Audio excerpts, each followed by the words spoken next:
Salut tout le monde, aujourd'hui je vais vous parler d'un jeu que j'apprécie beaucoup, Heroes in General. Un jeu de type FPS qui reprend le thème de la Seconde Guerre mondiale, et tu vas venir avec ton commentaire Call of Duty World War 2 c'est mieux.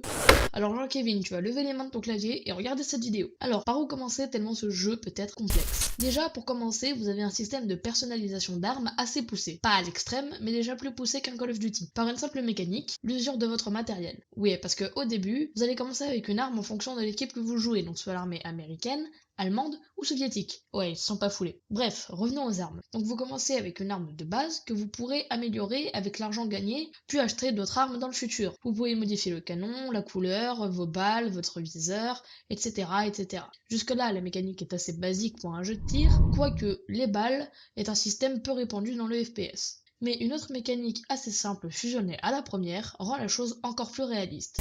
Et c'est justement l'usure. Quand vous jouerez avec vos améliorations, vous serez certes plus puissant, mais pas indéfiniment, car vos améliorations peuvent perdre en puissance à cause de la surutilisation. Vous devrez donc les réparer après une utilisation massive. D'ailleurs, l'économie, parlons-en, car c'est un peu une lame à double tranchant. Elle est à la fois excellente pour l'immersion, mais très peu pour avancer rapidement. Parce que ouais, ce jeu se base beaucoup sur le réalisme d'une vraie guerre. Par exemple, une partie dure 30 minutes, ce qui est peu commun dans un FPS. Pour le point positif sur l'économie, c'est tout simplement l'immersion, comme je l'ai dit avant, que vous devrez payer pour améliorer et entretenir votre équipement, et c'est un investissement assez onéreux, comme dans la vraie vie, vu que le matériel militaire est cher, et encore plus pendant cette période qu'est la Seconde Guerre mondiale. En revanche, le côté négatif, c'est sa lenteur. Vu que c'est cher, vous allez mettre du temps à améliorer vos armes et acheter du bon matériel. Et là, on arrive sur le principal défaut du jeu, la lenteur. Rien que dans la recherche d'une partie, ça peut être long. Ensuite,